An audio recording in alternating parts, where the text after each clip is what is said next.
Hello and welcome back to Ebsworth Street. So I've done a fair bit to Gordon's Lane. So this is what the video is going to be about this week. So what I've been doing is I've been laying track again on the fiddle yard. So I've managed to do quite a fair bit. I'll move you quite back. As you can see there, we'll just pan down. So I've laid a little bit more track. This is on the second board. So this is roughly around about 8 foot long. And you'll probably be able to see just down there is the point board, which obviously I've done the joints, and I'm going to show you how I do the joints on the layout. So because obviously I take it to exhibitions, I've always found that when we had our big layout called Halton, that was by the Beacon and West Wickham Model Railway Club, we used to solder a tube, brass tube, between the web of the rail and then slide a pin through it. Now we found over a period of time that obviously was used as a conductive as well, so we needed to find a better method. So we tried some copper cad sleeping, but that didn't really work for us, because obviously the layout was 32 foot by 10 foot, and in some places there was over 16 lines on one board, plus obviously the fiddle yard, so you can imagine how many pins you used to have. That used to take about an hour to set up just to put the pins in.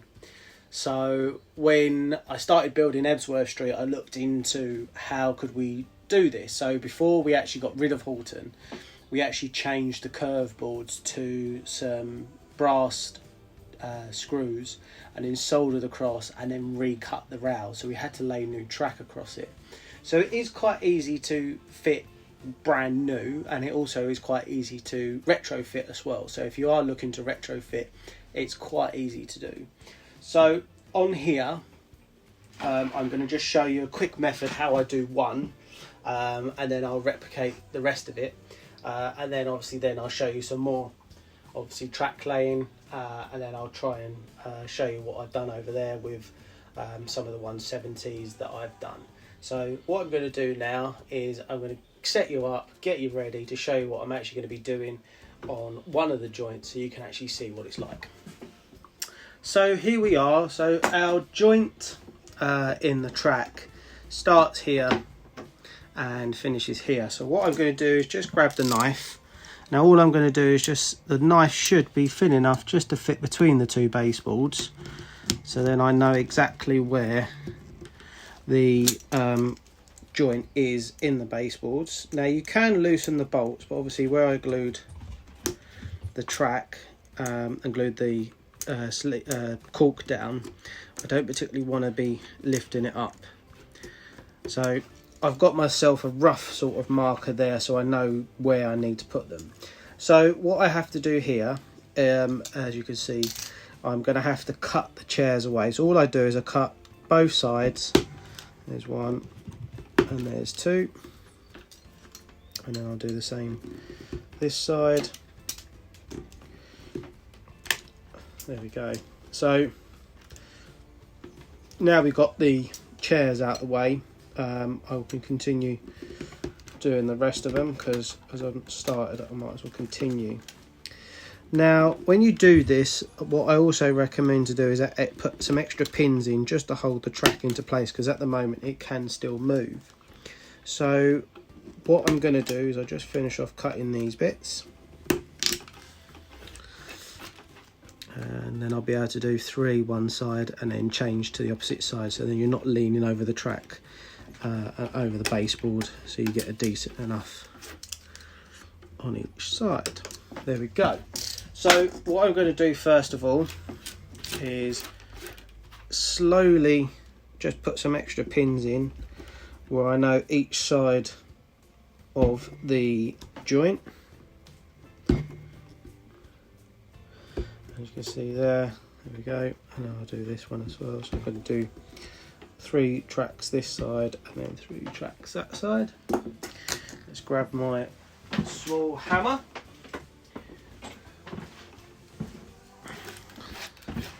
And then once I've done this, I should be able to then take it down, take this next 4 foot section down and wire it up. Literally, it's going to be just 2 wires. And obviously then add the cables underneath. Now, I am fitting the 25-way cable, which I have made previously. These are computer D-plugs cables, so that the plug end is already pre-soldered, and the obviously all I've done is I've just cut it in half, and I will show you those a bit later in the video so you can see what they look like, and I may even do one as well so you can see or show you the advantages. So I've put extra pins in now, so that holds the track into place. Now the other things is, with the same drill, is drill the hole nearest to the rail as possible, but obviously don't go too far deep. So I'll just do this side, and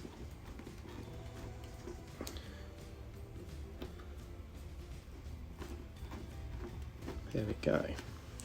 So here all I've got is some tiny little brass screws, and I've got myself a screwdriver ready, and then all I tend to do is, I will move my fingers out of the way in a minute, so all I tend to do is just screw it down just so it just sits on the top of the web of the rail there, just to hold it in place.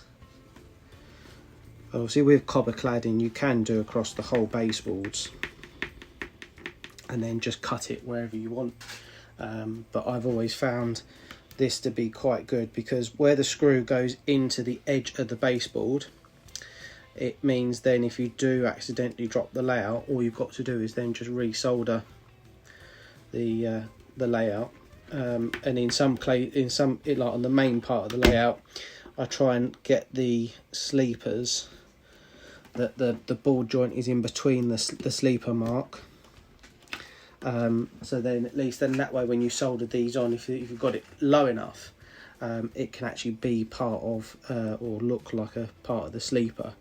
Yeah, it does look a bit crude, but obviously with the amount of exhibitions that I do and various different all around the country, you know, the furthest we've been up to is Scotland, and the furthest down south we've been to is Exeter, and obviously I've never had any issues up until a couple of times where we've just put the layout up and it's, you know, dropped down a little bit, which it happens, and then all we've done is just stuck the old soldering iron on, heated up the rail with a pair of pliers, and then move it into position.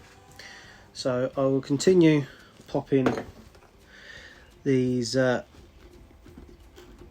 screws into place, and I know you're probably wobbling about a little bit because I've only got 2 boards up now, because I've taken down the third one. So that the plan of action going forward is obviously to repeat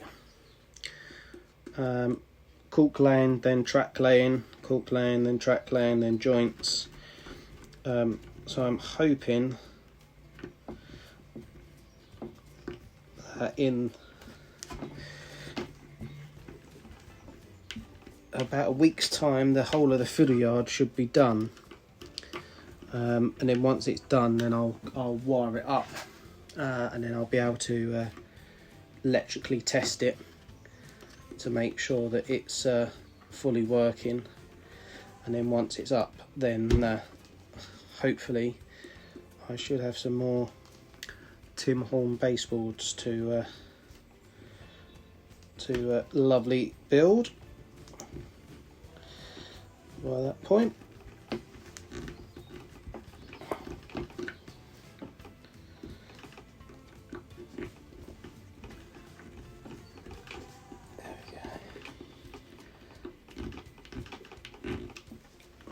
Perfect. There we go. So yeah, this is the idea behind Gordon's Lane. My grandfather was called Gordon, and he used to catch the train from Waterloo down to Weymouth. He was in the army, and obviously it's I've always wanted to build an MPV depot at sort of some description. and obviously some of you may have seen me actually build cedar cork wagon yard. Well, originally that was going to be an MPV depot, but then a mate of mine went, well, why don't we do a wagon yard? We've not done a wagon yard yet. I was like, yeah, okay, fair enough. And obviously he bought the baseboard, so that was his thing. So got more holes.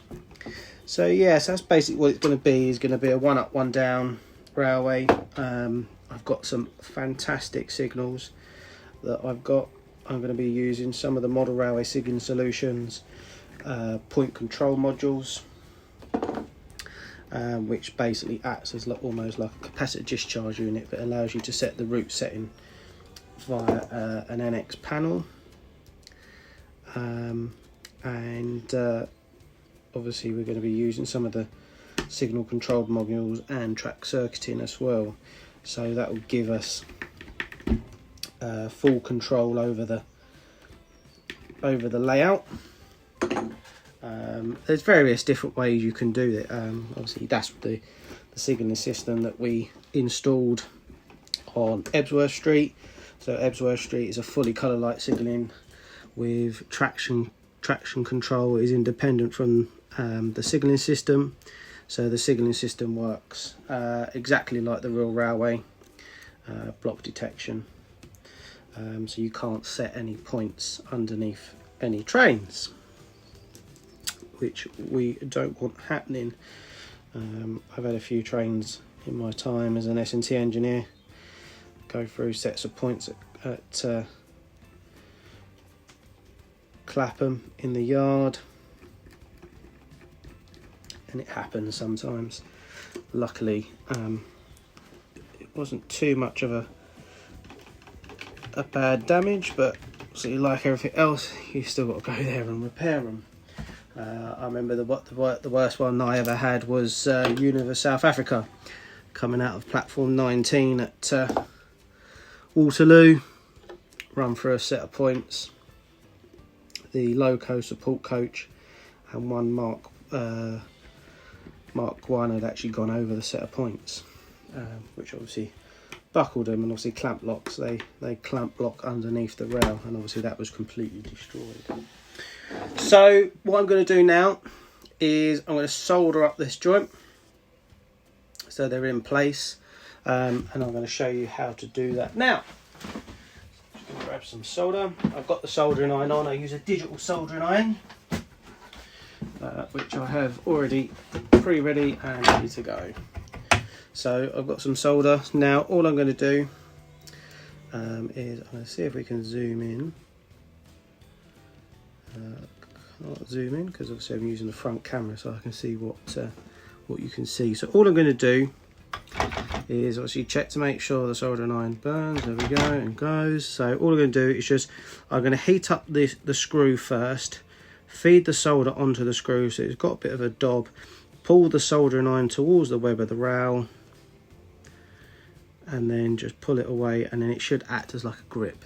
So you can probably just about see it there, so I'll do the same with this one. And it's, there we go, pretty easy like that.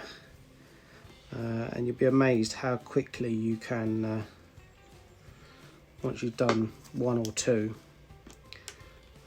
you tend to get quite quick at it.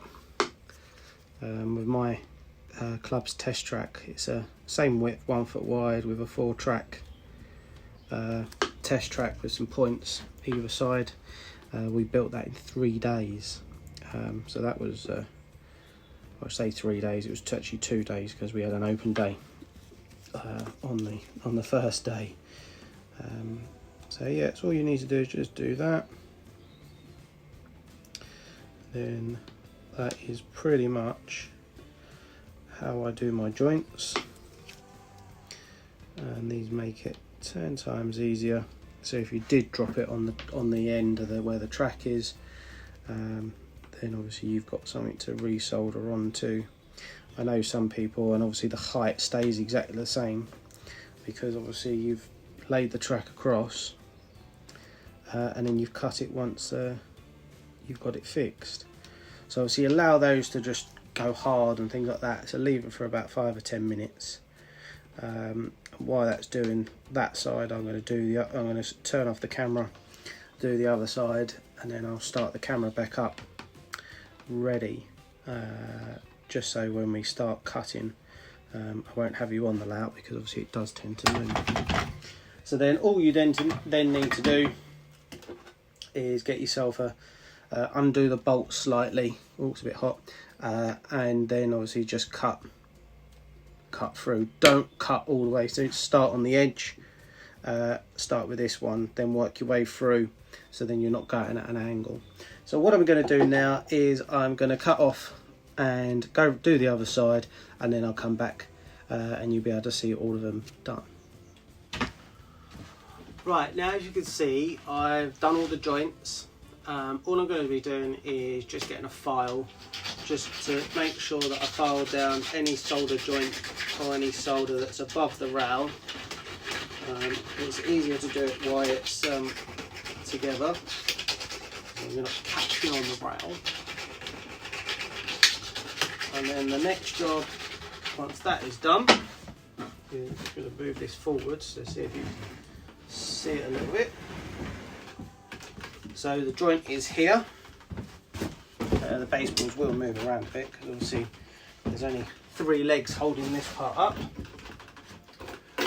And the next part is to just slowly undo the bolts. So you've got a little bit of play. So I know I've got a little bit of play, but I may have a bit of glue holding these together, which is not an issue. All I tend to use is just use a little flat bladed screwdriver, just to get in there to just prise it apart. Sometimes these are a little bit tricky. There we go. So I've just given myself a little thing. So all I'm going to do with the blade is obviously try and hold it as tight as possible. And I'm just going to cut it.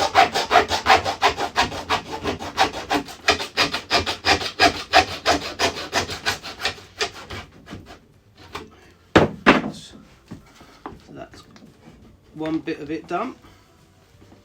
And sometimes you'll be able to feel if it's going straight through or it's you're going through the wood, but it's not too bad. All I'm going to do now is put the screwdriver in just slightly there, and in here, just to give me a bit of leverage, just so it makes it just that little bit easier to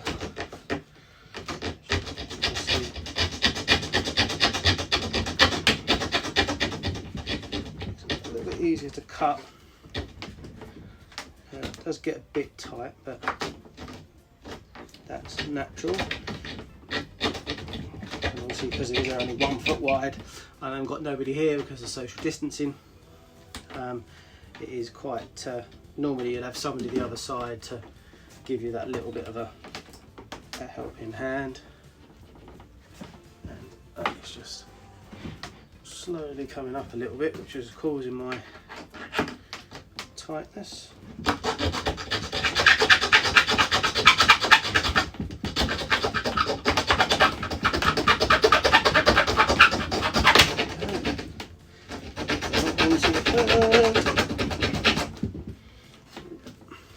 Sometimes that does happen.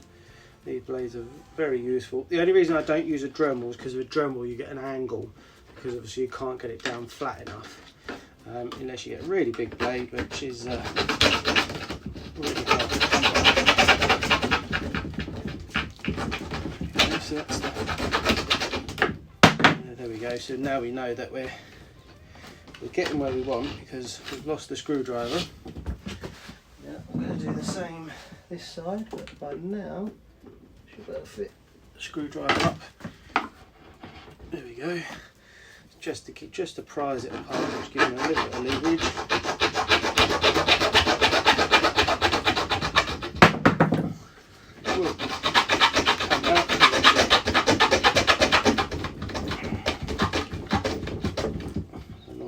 this is not the easiest job to do by yourself. Okay, and now onto the fourth rail. But obviously this side is going to be just a tad little tricky because I think there's a little bit of glue holding this side in. So I'm just going to put the screwdriver in, and then I'm going to from this side, it's just trying to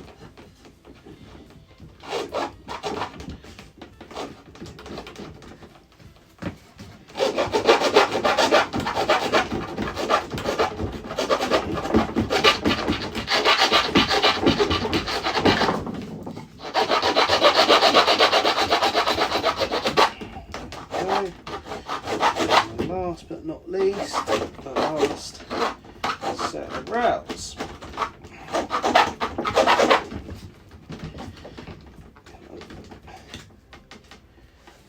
So far, there we go. We're nearly there.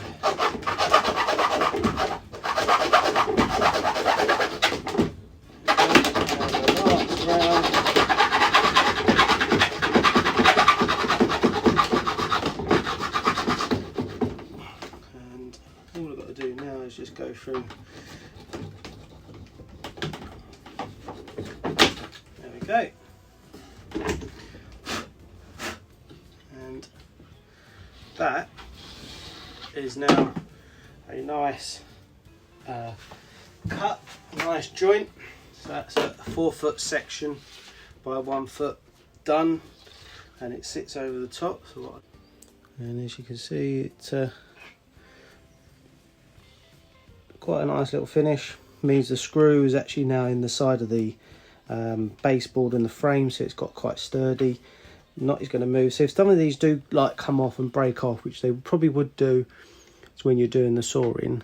That's when the majority of them will do. But now if I pull the baseboard together, you get a nice flat joint, and then once you do all the joints up, it's all pretty smooth. So now all I'm going to do is just use the file again, just to go over them, just to make sure there's no edges or joints. And now that is how to do a ball joint. So what I'm going to be doing is I'm going to be adding the next two 4 foot sections. So I'll have a 12 foot section up. Going to lay some more cork, lay some more track, and then I've got the other end of the point work to do on the 3 foot board, exactly like the others. So what I'm going to do is I'll do another little bit of a time lapse of me doing bits and pieces, and then I'll come back, and then hopefully if it's a nice day I should be able to get it all out in the garden and walk you through it, and then put some trains on there so you can actually see the size of the stock that is going to be on Gordon's Lane. So fingers crossed, hopefully we get some nice weather in the next couple of days, so then I'll be able to put these videos and these clips together and show you what it's going to be about. So enjoy the time lapse, and I'll see you in a couple of seconds.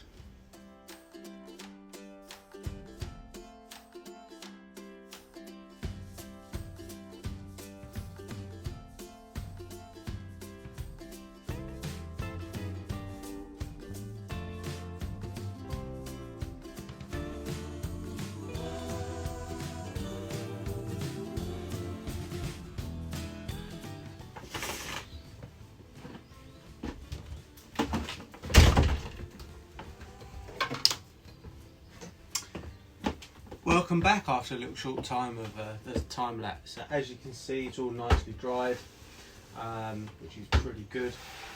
So I can start laying some more track.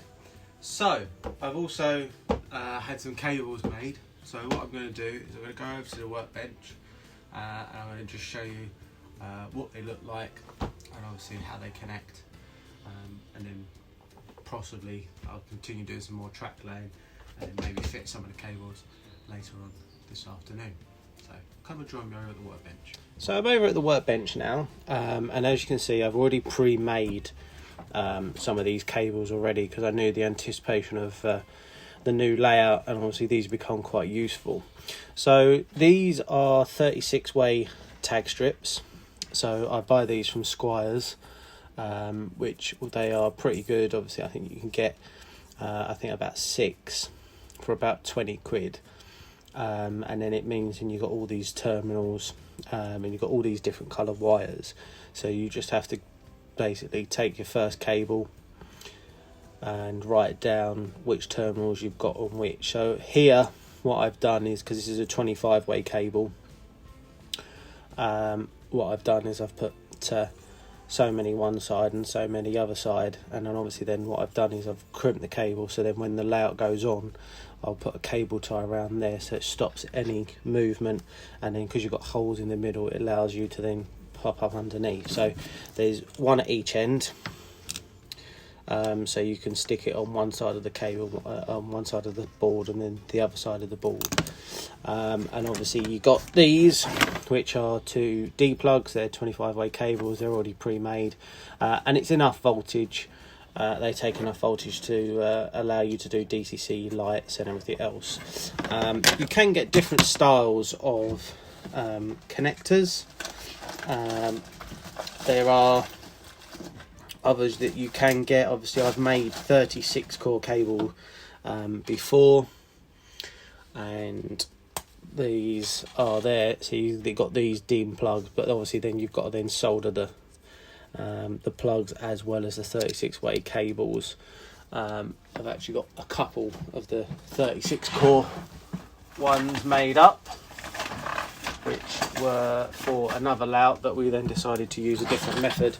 And then obviously that there is a 36 core cable, and they just need the plugs popped on the end, and they're exactly the same, so they will fit up underneath.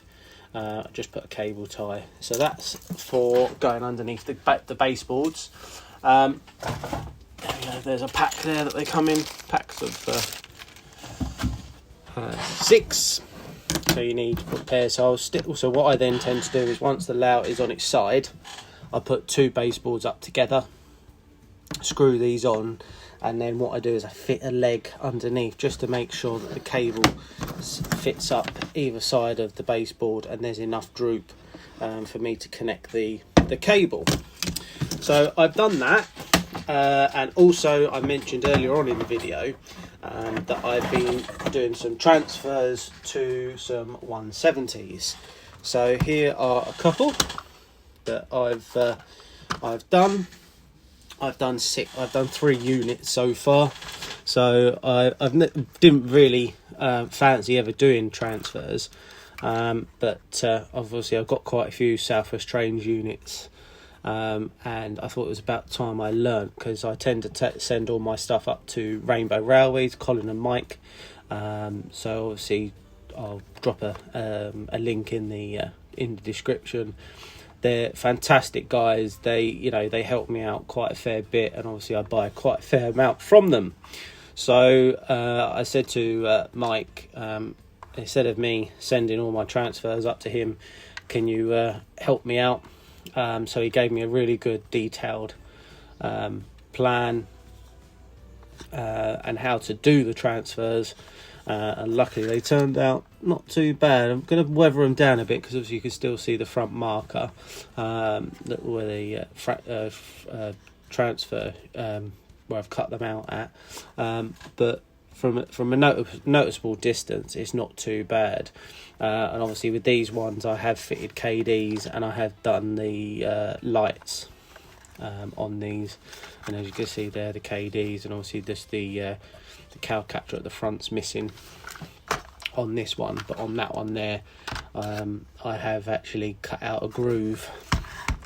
So what you have to do with these is, I think I've glued this one in place, is you just have to cut out a groove so that the KD actually fits. I know this one's actually fitted quite nicely. So I've done those, so they're all ready to go back into the allocation of the stock boxes. They've been allocated to the stock list, so they're working, there's no issues to them. But what I'm going to do with these is I'm actually going to start weathering some of these up. That's why they haven't gone back into the stock boxes yet. So today is going to be a bit of track laying, finishing off some of the track, and then obviously doing some more weathering. So a mate of mine said to me he had this 33 for his layout, and I've just given it a little bit of a weathering, as you can see there, just to dull it down, take the tones off.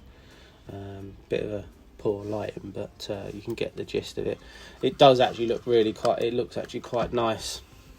It was a really shiny model, so I've just toned it down a little bit. I'm going to do a little bit more weathering on it today. So back to the layout.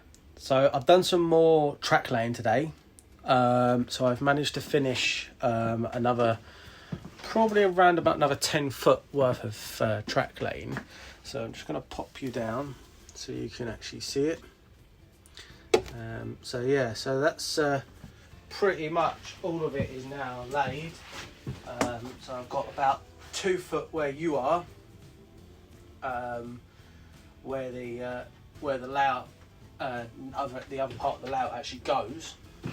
So I've got another 3 foot section to go that way for the other bit of point work, and then I've got to start on the picture frame baseboards. So what I'm going to do with these is I'm actually going to just start caulking these so they're ready to go. Then I can actually start putting these up and then putting the buildings on and seeing roughly where I want to put the buildings. So yeah, I've got quite a fair bit to do, so I'm going to crack on with the finishing off these. Got to do the joints, and now that should take me about an hour to do, and then fingers crossed I should be able to take this lot down, put it in the garden, and then I'll be able to show you roughly how long it's going to be. I've still got some more legs to make, so do bits in stages, but as you can see, yes, I probably could fit a full-length HST on here, quite a few of them actually, but I'm hoping to have, well, I've got 6 450s for the Southwest train, so I should be able to make them to make 2 12-car units. I've got 5 159 units, and I've got 4 170s, so I should be able to do a variation of different types of stock. So I'm going to hopefully have 2 lines worth of a 12-car 450 plus a couple of 170s, and that separately, and then a line on each side for a freight, plus the MPVs and various different like on-track machines like locos, or maybe even a steam special, because obviously it's an oval. I'll be able to have tables underneath, so if I want to swap stock over I can. So yeah, so what I'm going to do is I'm going to wrap it up there, and then hopefully I will try and take some more videos as I'm doing the wiring through, so you can see how I wire up a layout. Weather's not too great, because otherwise I'd take you outside and lay the whole layout up, but so far good progress. Most of the harder work has been done in the mat respects. Obviously the filler yard is obviously most of the track that you're going to get laid anyway. So yeah, so I basically get all my stuff from Invicta Model Rail, which is based in Sidcup. Obviously Colin and Mike at Rainbow Railways, and also Kent Garden Railways. That's where I mainly get all my stuff from. So they are pretty good. They've got quite a fair bit of stock, and obviously they always stock loads of different and odd things as well. So I'm going to leave it there. Thank you very much for watching. I hope you learned something. Hope it's not bored you to death as well.